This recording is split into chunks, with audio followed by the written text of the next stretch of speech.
अच्छा, chapter number 2 जो है इसका नाम है वेक्टर्स एंड इक्विलिब्रियम्स। वेक्टर्स क्या होते हैं? वेक्टर्स क्वांटिटीज़ क्या होती हैं? ऐसी फिज़िकल क्वांटिटीज़ जिनकी डायरेक्शन और मैग्नीट्यूड दोनों होती है। अगर वो दोनों होगी तो वो फिज़िकल क्वांटिटी को हम डिफ़ाइन कर पाएंगे। फिज़िकल क्वांटिटी क्या होती है? मैस एक फ़िज़िकल क्वांटिटी है, टाइम एक फ़िज़िकल क्वांटिटी है, लेंथ एक फ़िज़िकल क्वांटिटी है। अगर ये होंगी तो फिर हम ये तीनों जो मैंने मैस लेंथ बताई है, इसकी अगर मैग्नीट्यूड हो और साथ में डायरेक्शन भी हो तो फिर वेक्टर है। अगर डायरेक्शन नहीं है तो स्केलर है। अच्छा, मैस की मैग्नीट्यूड तो होती है, मिकदार, छोटा बड़ा मैस तो होता है। क्या मैस की डायरेक्शन होती है? मैस की डायरेक्शन नहीं होती, ठीक है। अच्छा, और जो है अपना इसी तरह से लेंथ है। लेंथ लंबाई, कोई रस्सा पड़ा हुआ है, गिरा हुआ, टूटा हुआ, तो उसकी भी कोई डायरेक्शन नहीं होगी, ठीक है। अच्छा, इसके बाद टाइम है, टाइम की भी कोई डायरेक्शन नहीं होती। तो ये सारी चीज़ें स्केलर हैं। वेक्टर की एग्जांपल क्या हो सकती है? फोर्स। फोर्स जो है वो एक वेक्टर क्वांटिटी है, क्योंकि फोर्स जब भी अप्लाई करेंगे किसी सिमत में अप्लाई करेंगे। वेट एक वेक्टर क्वांटिटी है, वेट हमेशा डाउनवर्ड इसकी डायरेक्शन होती है, ठीक है। ये एक वेक्टर क्वांटिटी है। इस तरह से और जो है टार्क एक वेक्टर क्वांटिटी है जो फोर्स से ही बनता है। इसको हम आगे स्टडी भी करेंगे इसी चैप्टर में ही। अच्छा, तो सबसे पहले अगर मैं वेक्टर्स की डेफिनेशन करूं तो वो क्या होगी?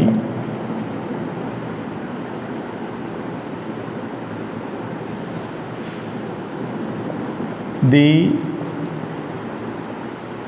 Physical quantities which have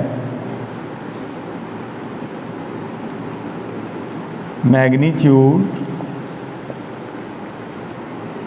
as well as direction are called vector quantities या vectors, ठीक है। इसकी एग्जाम्पल क्या होगी?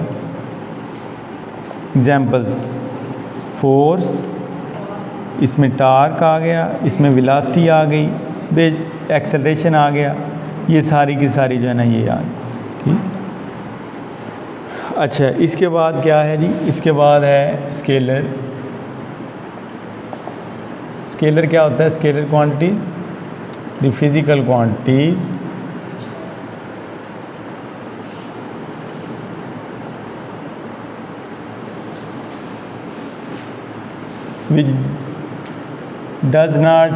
which do not have, इसको बल्कि इस तरह से करें,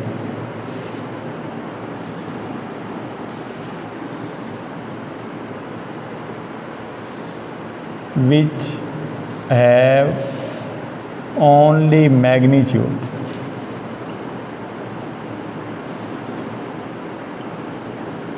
वो फिज़िकल क्वांटिटीज़ जो सिर्फ मैग्नीट्यूड रखती हैं, जिनकी डायरेक्शन नहीं होती, आर कॉल्ड स्केलर क्वांटिटीज़।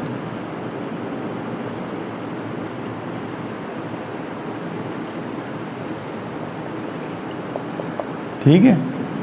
अच्छा, इसमें एग्जाम्पल क्या होगी? इसमें एग्जाम्पल होगी मैस, लेंथ, टाइम। ये इसकी स्केलर की एग्जांपल है। हर चीज़ या तो वेक्टर है या स्केलर है। जितनी भी फिज़िकल क्वांटिटीज़ हैं या वो स्केलर हैं या वेक्टर हैं, ठीक है। वर्क स्केलर क्वांटिटी है। इस तरह से प्रेशर जो है वो एक वेक्टर क्वांटिटी है। तो ये सारी जो मिला के कोई ना कोई स्केलर कोई वेक्टर है।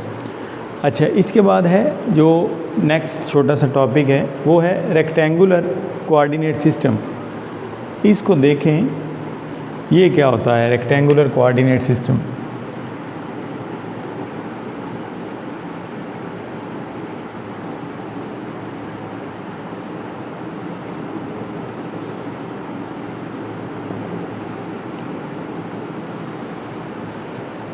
रेक्टेंगुलर कोऑर्डिनेट सिस्टम जो है ना, ये दो लाइंस को मैंने ड्रा किया है और ये परपेंडिकुलर हैं। एक लाइन को हम एक्स एक्सिस कह देते हैं और दूसरी को हम वाई एक्सिस, ठीक है।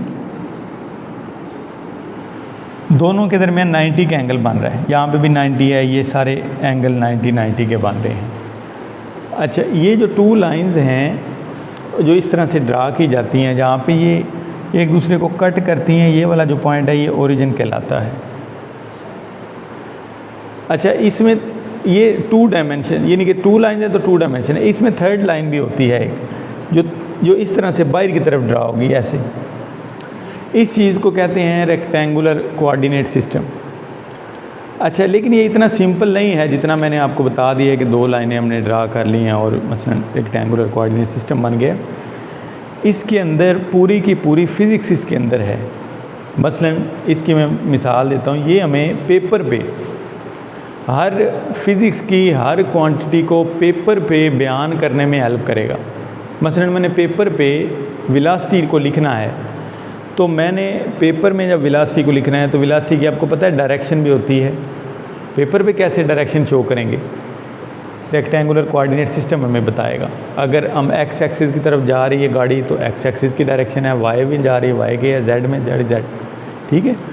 तो अगर मोमेंटम की बात है तो मोमेंटम की भी डायरेक्शन है। पेपर पे कैसे डायरेक्शन का बयान करना है, किसी पार्टिकल की पोजीशन बतानी है किसी दूसरी चीज़ के लिहाज से, किसी एक ऑब्जेक्ट की हमने बतानी है कि ये वाला जो ऑब्जेक्ट है ये इस जगह पे पड़ा हुआ है इस चीज़ के लिहाज से, तो भी हमें रेक्टेंगुलर कोऑर्डिनेट सिस्टम हेल्प करेगा।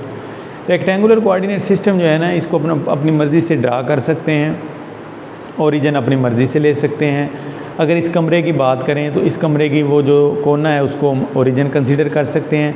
इस दीवार को ये एक्स एक्सिस कंसीडर करेंगे, इस दीवार के जो ऊपर जा रही है वो लाइन उसको हम वाई एक्सिस कंसीडर करेंगे, इसको हम जेड एक्सिस ले सकते हैं, ठीक हो गया। अच्छा, ये हमारा अब रेक्टेंगुलर कोऑर्डिनेट सिस्टम बन गया। अब अगर मैं बात करूं कि आप कितने फासले पे बैठे हुए हैं एक्सिस से ओरिजिन से, तो उससे क्या होगा कि आप जो है हमें उस ओरिजिन से एक लाइन ड्रा करनी पड़ेगी और ये जो स्टूडेंट बैठा हुआ है ये बच्चा इस तक लाइन ड्रा करेंगे, उसका फासला मेजर करेंगे तो हमें पता चल जाएगा ये स्टूडेंट ओरिजिन से इतने फासले के ऊपर है। अगर हमें ये पूछे मुझसे कि ये हमने इसको बताना है कि ये एक्स एक्सिस से कितने फासले पे है, एक्स एक्सिस का मतलब है वो वाली दीवार, तो फिर उस बोर्ड को जो लगाओ उस दीवार से कितने फासले पे है, तो फिर हम क्या करेंगे उस एक्स एक्सिस से जब हम लाइन ड्रा करेंगे तो उसका एक जो लाइन है उसका प्रोजेक्शन कहते हैं उसको, वो वहाँ पर सीधा फेंकेंगे उस एक्स एक्सिस के ऊपर, उस प्रोजेक्शन की लेंथ फाइंड कर लेंगे तो उससे क्या होगा कि हमारे पास जो है वो पता चल जाएगा कि एक्स एक्सिस से कितने फासले पे। इसी चीज़ को मैंने पेपर पे करना है। अब यहाँ पे देखें हमारे पास को पॉइंट है, ये वो स्टूडेंट बैठा हुआ है और ये ए इसका नाम है या पॉइंट पी है। अच्छा, इसका ओरिजिन से फासले के लिए तो हम सिंपल यहाँ से एक लाइन ड्रा करेंगे। एक तो ये इसका डिस्टेंस बता देगा कि ओरिजिन से कितना है, दूसरा हमें डायरेक्शन भी बता देगा। अच्छा, अगर आपने पूछना है कि एक्स एक्सिस से कितना है तो यहाँ से एक प्रोजेक्शन ड्रा करेंगे, इसकी लेंथ मेजर करेंगे तो एक्स एक्सिस से पता चल जाएगा ये पॉइंट कितने फासले पे है। यहाँ से मालूम करेंगे तो ये पता चल जाएगा कि वाई एक्सिस से कितने फासले पे है। अगर तीसरा एक्सिस भी मौजूद है, जैसे रूम में मौजूद है, तीनों एक्सिस मौजूद हैं रूम में, एक्स वाई और जी, तो तीसरा एक्सिस मौजूद है तो फिर तीसरे पे भी एक लाइन ड्रा करनी पड़ेगी, प्रोजेक्शन जेड एक्सिस पे भी फेंकना पड़ेगा, तो इससे पता चल जाएगा कि वहाँ पे ये उसके कितने फासले पे है, ठीक है। तो अब हम ये कहेंगे कि ये जो वेक्टर ए जो पॉइंट है जिस तक हमने ये लाइन ड्रा की हुई है, ये इसका एक कंपोनेंट एक्स एक्सिस में है। अगर हम इसको आसान कर लें, इसको कोई नाम दे लेते हैं, इसको वेक्टर बी कह लेते हैं। यहाँ से लेकर यहाँ तक का जो फासला है इसको मैंने वेक्टर कह दिया, इसका नाम बी है। अब बी जो है इसका एक हिस्सा एक्स एक्सिस में है और ये इसका एक्स कंपोनेंट होगा, एक हिस्सा इसका वाई एक्सिस में है, ये इसका वाई कंपोनेंट होगा। इसको हम बी एक्स लिख सकते हैं, इसको हम बी वाई लिख सकते हैं। अंडरस्टैंड? आपने जब भी स्पेस में अर्थ पे किसी जगह पे भी किसी बॉडी की पोजीशन को बयान करना है, लोकेट करना है, तो वो कोऑर्डिनेट सिस्टम से होती है। कोऑर्डिनेट सिस्टम का मतलब ये होता है हमने अर्थ का भी कोऑर्डिनेट सिस्टम बनाया हुआ है। आपको पता है ना, हम गूगल ऑन करते हैं तो हमारी लोकेशन आ जाती है। लोकेशन कैसे फाइंड करते हैं? जो सैटेलाइट हमारे कोऑर्डिनेट्स जो है उनसे हमारी लोकेशन फाइंड करती है, ठीक है। तो कोऑर्डिनेट जो हैं, अब ये जितना, और देखें फ़र्ज़ करें मिसाल के तौर पर कि यहाँ से लेकर यहाँ तक मैं फ़ासले को 5 कह देता हूँ, 5 सेंटीमीटर, और यहाँ से लेकर यहाँ तक के फ़ासले को मैं मिसाल के तौर पर 6 कह देता हूँ, 6 है ये। अब ए और बी, ये जो ए है, ए पॉइंट, इसके जो कोऑर्डिनेट्स होंगे ये 5 और 6 होंगे। ये वो वाले कोऑर्डिनेट्स हैं जिससे हम लोकेशन फाइंड आउट करते हैं किसी भी चीज़ की, और गूगल भी हमारी लोकेशन फाइंड कर लेता है। 5 अलॉन्ग एक्स एक्सिस में जाएंगे तो 5 तक जाएंगे, वाई एक्सिस में जाएंगे तो 6 तक जाएंगे। वहाँ से आपने इस साइड पे हो जाना है, इधर से इस साइड पे हो जाना है, तो आप उस पॉइंट पे पहुँच जाएंगे, इससे आगे नहीं जाना। ये मैं एड्रेस बता रहा है, ये कोऑर्डिनेट हमारा एड्रेस है, इस पॉइंट का एड्रेस है, ठीक है, अंडरस्टैंड।